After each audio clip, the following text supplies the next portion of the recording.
Well, thank you for tuning into another episode of Sonia's Into Another World News. Thank you guys for being here. Thanks to all the new people that subscribe to my channel. I really appreciate it.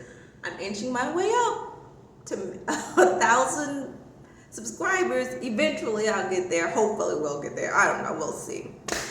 So I want to talk a little bit more about the hearing that happened on July the 26th. I know I came out a couple of days ago and talked about it, but that was just a short talk, and I just want to talk about a little bit more of something that wasn't mentioned in the hearings that happened on the 26th, which in my opinion, I think is a historic hearing. I mean, we never had a hearing like this before. There was hearings that I know happened in the past, I believe in the 60s, and then we had the hearing that happened in June, I believe that was in June of last year, but they pretty much was nothing burgers hearings. They were just pretty much a flop. Then you had when Senator Gillibrand was recently, a couple of months ago, was interviewing or talking to Dr. Kirkpatrick about AARO, but I'll get back to that later. So yeah, but this hearing was really good. I thought it was gonna be a complete letdown. I'm like, it's gonna be another flop. Do I even want to watch it? It's gonna go nowhere. And it didn't. And the people, from what I understand, Jeremy Corbell had talked about, and other people had mentioned that the line to get into the hearing was out the building. People were lining up at like 1 o'clock in the morning just to go inside to get seated to hear this. It probably would have been me. If I would have been in Washington, I probably would have lined up outside to go in to hear this hearing. So yeah, but the representatives at the hearing asked some really good questions, and my hat's off to Burchett and Luna, because I'm on their side. I'm with them, and they seem very genuine that they gonna stay the course. I don't know about the other all the other representatives really seemed interested, and they really put out some really good questions and stuff. Questions I didn't think they were gonna ask about, like bodies, like Representative Mays, when she asked were their bodies and were they human or non-human. And Grusch said that they were non-human.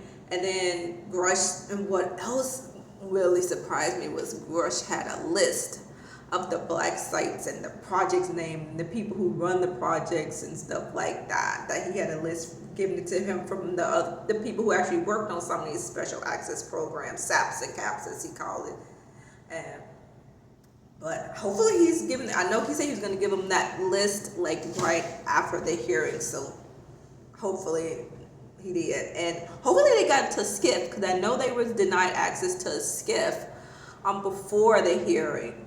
And you have to wonder again, if there's nothing to these claims, if there's nothing to these special access programs and controlled access programs, if there is no reverse engineer retrieval crash program, if there's nothing to this, why is the Pentagon, why is the Department of Defense, why is the Air Force pushing so hard for these witnesses to come out and talk about this? Why deny Tim Burchett and Luna access to the footage that they flew down to see in Florida at Eglin Air Force Base? Why did the Pentagon call and try to stop them from going down there from that meeting happened? If there's nothing to this, why let's push back? So obviously there's some, I mean, for us who are in the UFO community, we know there's something to it, starting from, I was going to say the 1947 crash, but it started way before that.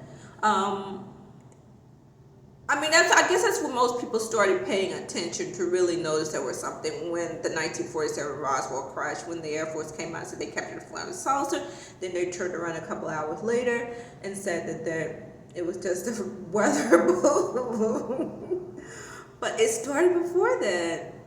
You had the 1941 Cape Girardeau crash, but according to Grusch, there was a crash that happened in Magenta, Italy in 1933 that the Vatican ended up contacting the U.S. and the crash the technology went to the U.S. And that brings me to the Vatican. I wonder why the Vatican wasn't mentioned in the hearing. Maybe they just didn't think about it, and they didn't mention the 1933 crash. So I was surprised they didn't bring that up. Maybe on the next hearing, but yeah, I was really shocked they didn't bring up the Vatican, because I think the Vatican knows a lot more than what they're telling us. Maybe they're part of the secret keepers, or the gatekeepers, so to speak. They might sit on the team with them, keeping this technology from coming out, keeping the world hidden in the dark about ETs being here and engaging with our planet and their having retreat. Because you know they know about it. They knew about the crash in Magenta. They turned it over to the U.S. So yeah, the Vatican knows a lot more than they're saying.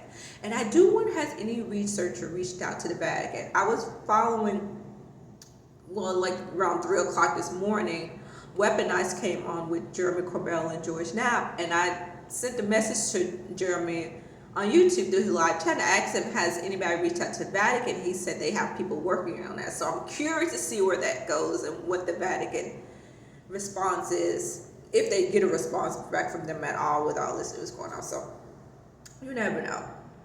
The other thing that I wanted to talk about was Grusch was talking about the treaty, the nuclear arms treaty that the U.S. and Russia signed, and in case of events about UAPs and all that kind of stuff. So I went to do a little research online, and I found the treaty, and it's, I'm going to show it to you right here. It is Situation 2, and it's under B. So it says, detection by missile warning system of unidentified objects. If such occurrence could create a risk of outbreak of nuclear war between the U.S. and the USSR. Then it goes on to say short message to be transmitted as Adam 222. I guess that's a message they would send to each other in case of an UAP is identified and it's messing with the missiles. I'm not exactly sure. Then it goes on to say our missile warning systems have detected unidentified objects. If this occurrence could create a risk of outbreak of nuclear war. This message continues notification in accordance with the agreement on measures to reduce the risk of outbreak of nuclear war between the United States of America and the Union of Soviet Socialist Republics of September, and this was September 30th, 1971. So yeah, there is a treaty. And the treaty looks legit, where the U.S. and Russia agreed to notify each other in case of UAPs being seen by then. And I'm assuming this treaty is still active today. So yeah, you can go on to the George Washington Security National Archives and actually dig it up. Luckily, I had a hard time finding it, so I just did a Google search. Somebody had already posted it. And I just clicked onto the link, and it brought me to the George Washington National Archives site and brought me right to where this treaty is talked about. So yeah. And then the other thing that I wanted to mention was Dr. Kirkpatrick, I think it's Sean Kirkpatrick is his first name. And how he came out with the statement. Let me read it for you. Kirkpatrick's statement on UFO hearing. I am deeply disappointed at the denigration of Arrow's dedication men and women hailing from the Department of Defense, intelligence community, and civil partners who are pouring their hearts out working this issue on behalf of Congress. For Congress, finally, to be clear, Arrow has yet to find any credible evidence to support the allegations of any reverse engineering program for non-human technology. Well, obviously, you, Dr. Sean Kirkpatrick, you hadn't done your homework like Grusch, because Grusch went out there and found these same programs, talked to 40 different witnesses over the time span he was there. He found it, so why couldn't you find it? He did the footwork, he did the way, because he wanted to find. Obviously, Dr. Kirkpatrick, I think it's just there as his figurehead from DOD. I don't think he's going to actually do the research, because the DOD doesn't really want him to do the research. And maybe they just expected Grusch wasn't going to go out there and do the footwork and go actually knock on doors and talk to people to find out what was going on. But he did. And he found the programs. He spoke to witnesses who actually worked on these SAPs and these CAP's controlled access program. So he did the footwork, he did the legwork. That's why he found those programs. So Sean Kirkpatrick didn't find the programs because obviously he didn't go out there and actually do the work. So, but and no one's talking down about the other people who are in the office. I don't think it's that. It's just the Department of Defense, I guess, opened up this program Arrow to how people research UAPs and whatever and search for these programs. But I think they just put these people there to make us actually think they're actually doing something. I don't know. I mean, what work are they doing if none of the people in the office found these same programs that Grusch went out there and found? So what are they? I guess they're just sitting in there collecting a paycheck. I guess they're just taking their orders from their masters or the overlords, which is the Department of Defense, the Pentagon. But Grusch didn't do any of that. He went out there and did the legwork and the footwork, and he found these programs. He found these witnesses. And like I said he spoke to Dr. Sean Kirkpatrick, gave him the same information. He didn't do anything with it. So what does that tell you? He had no intentions on doing anything with it because he's part of the Department of Defense, and I think that was his whole job, is just to stonewall us, to pretend like they're doing something, and they really weren't doing anything. So my hat's off to Grusch. He's an incredible person for coming out and whistleblowing, and so is Ryan Graves and Commander Fravor. So I think they're all awesome. They were all awesome witnesses. They did a phenomenal job. Of course, we know the people in the past have come out and talked about UAPs and reverse engineering programs and stuff, but I guess a lot of these people didn't have like the strong background and credentials like these three men did. Maybe except for Bob Lazar. I know what people say about his schooling and stuff, but I believe him. I believe he's legit. But like I said, he wasn't part of the military, and people had always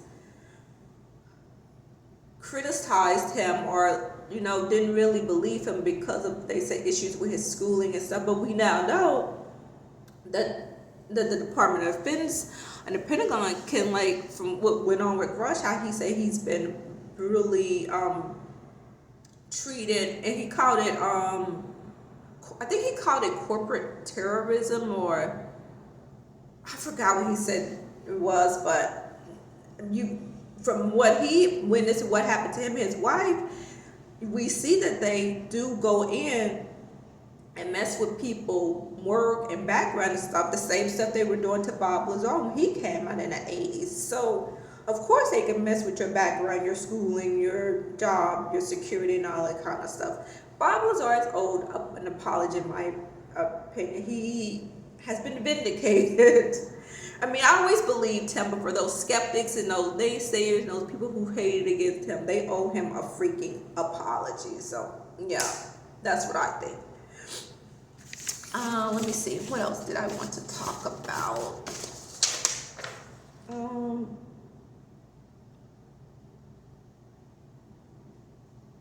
I want to also talk about the Holman rule that Representative Mr. Ogles had mentioned, because I had never heard of it, because I had to go look that up, because he said he was going to initiate the Holman rule just in case that the representative was denied a SCIF again.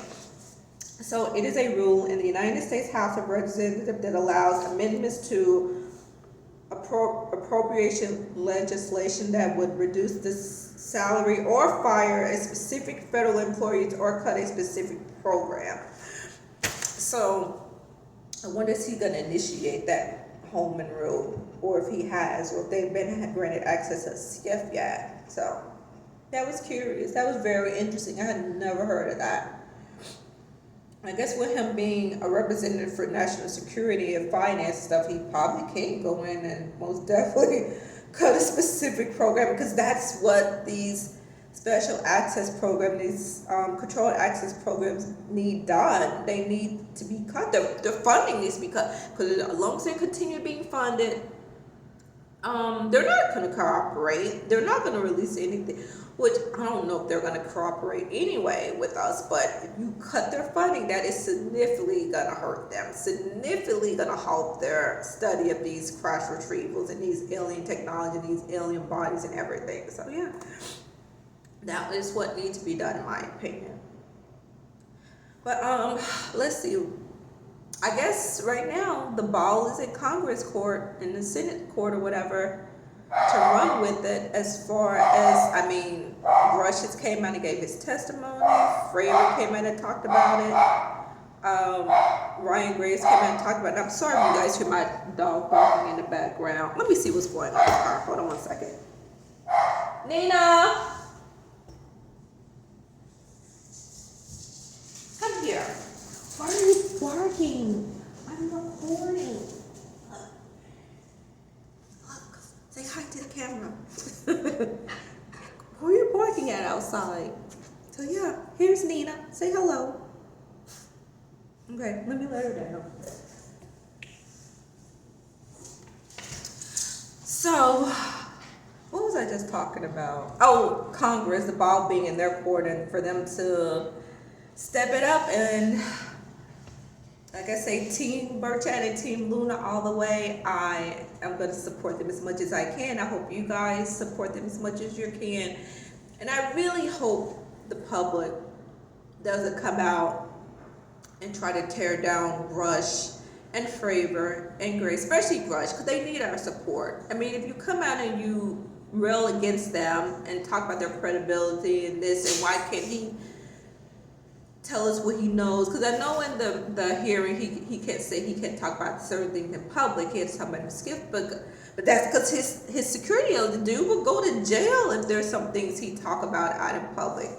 It needs to be done the proper way, and the information needs to be turned over to Congress the proper way. I know a lot of people don't like those answers, but I mean, I look at this. I want to hear I want to know about the locations and the black sites where these programs are being held and everything.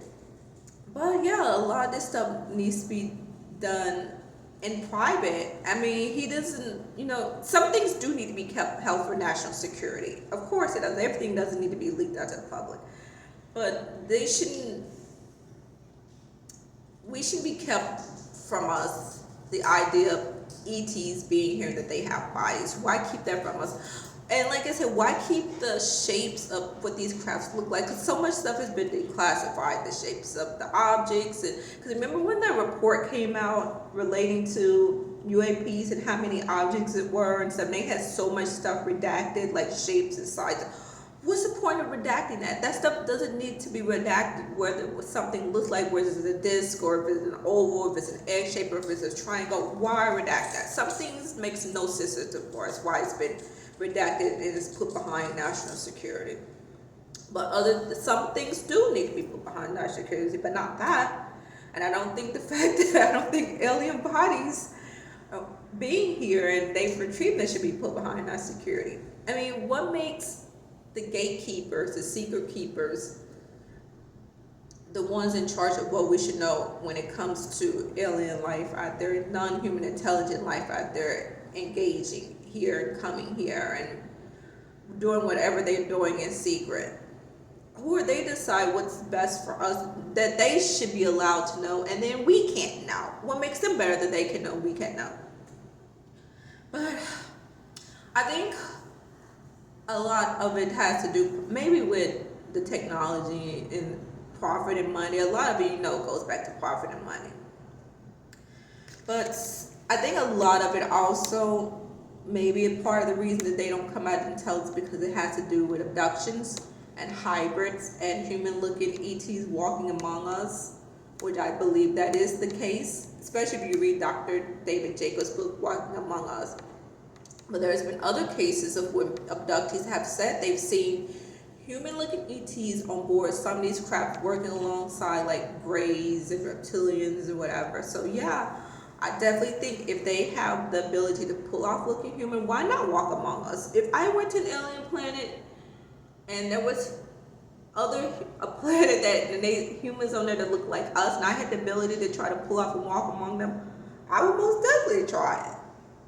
Yeah, but I think maybe I think that's in part why the gatekeepers, secret keepers don't tell us, because of the abductions. Because once you put it that out there that we've had alien technology and we've captured down ships and bodies, and then they're going to have to put out the question, well, abductions, the next question is going to be about abductions. Have people been abducted? Have people been taken? What are they doing to these people or whatever? And they don't want to touch that subject right now. They do not want to touch abductions. They barely want to talk about UAPs, UFOs. You think they're ready to talk about abductions? No. They're going to stay from that subject as long as possible. I don't even think Congress is probably ready to talk about abductions yet. So, I don't know. And also, I think the Department of Defense, the intelligence apparatus or whatever, agencies, have pretty much backed themselves into a corner. They've been lying for decades. And they backed themselves into a corner, and they probably can't see a way to come clean at this point. You've been lying to us for over almost 80 years. You've been lying to American people. You've been lying to the world. So they pretty much have backed themselves into the corner, because there's really no way for them to kind of come clean. They can't just say, oh, because right now people are looking at it as like UAPs, and the subject of UAPs started back with the 2004 case. But for us who know, or in the UFO community, we know it's been far longer than that. These things, whoever they are, wherever they're from, have been seen way back 30s, 40s, 50s, and so on. So it goes further back than 2004, okay? So we know the intelligence community can't just come out and say, oh yeah, we've been tracking these things, they've been here, we've been tracking them since 2004. That's going to be an outright lie. It goes back further than 2004. We know that. But a lot of people and a lot of legacy media has been making it seem like these UAPs, all this stuff just started in 2004 with the Nimitz case. And it didn't just start in 2004 with the Nimitz case. It goes back much further back than that. So, yeah, but those are my thoughts. I know I'm all over the place. I jump from one subject to the next because I get so fascinated with this and whatever everything's going on. So I think that's about it. So yeah, but if you guys want to go look up that treaty, you could go to the website that Grusch mentioned, the George Washington University National Security Archives, and you got to do a search. But yeah, there is a treaty that talks about it. So, I don't know if there's anything else I want to talk about.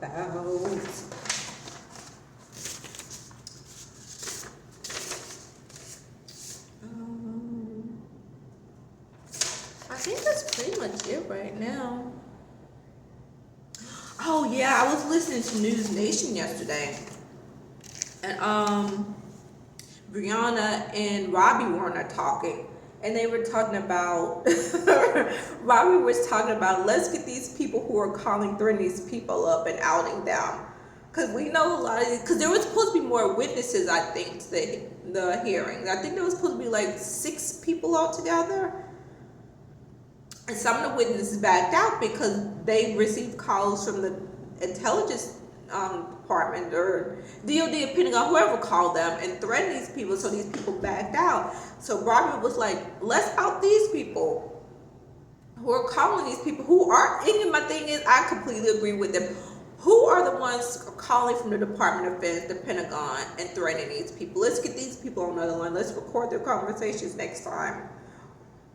These people need to be outed because it's just ridiculous. It's just saying that they turn around and threaten these people and intimidate these people like this, and they make these people feel unsafe. It's just, and why do all this if there's nothing to these claims? If there's nothing to Grusch's claims, if there's no evidence of crash retrieval programs, why is someone from the Department of Defense, Pentagon, calling these people, threatening these people, intimidating these witnesses and stuff? It's just, Yeah, but there's nothing to it. So, yeah, but these people need to be outed. They definitely need to be called out and held accountable for what they're doing. 'Cause it's just criminal activity. You have Congress who's trying to go by the book and get information, and these secret keepers, gatekeepers are just operating outside the law, doing whatever they want and not being held accountable. And Congress is trying to go about it the right way, but I don't know. I don't know if they're going to get any information going about it the right way completely. These people play dirty, like really, really dirty, like violence dirty, possibly murder dirty. So yeah, but then we don't want Congress to lower themselves to their standards. So I don't know what the answer is. I don't know how Congress is going to get to the bottom of it and get these gatekeepers to open up anything to us. But like I said, if Congress goes to these sites where these UAP crafts, these are capped, like Lockheed Martin, probably Raytheon, Northrop Grumman, go there and see for yourself and see if they open it up to you. But I don't know. No doubt the secret keepers have been scrambling though to like move these crafts. I mean, if they can fly these crafts off world, that'll be most definitely what they would do. I don't know. Oh, I'm thinking about off world. So I follow Linda Moon Howe a lot, and she has a lot of military whistleblowers and people who come on to her show. And they were talking about the secret space program and having crafts that could fly into space. And I was thinking to myself, if there is a secret space fleet and they are using these crafts to go throughout the galaxy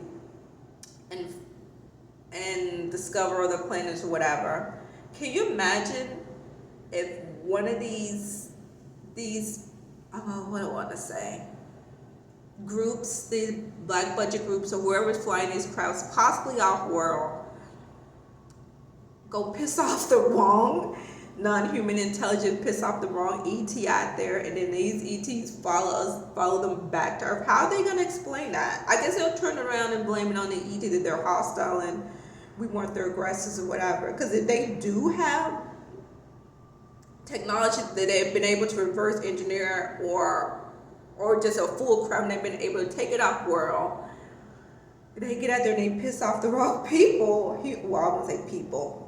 ETs out there, like I said, these ETs following them back here, then what?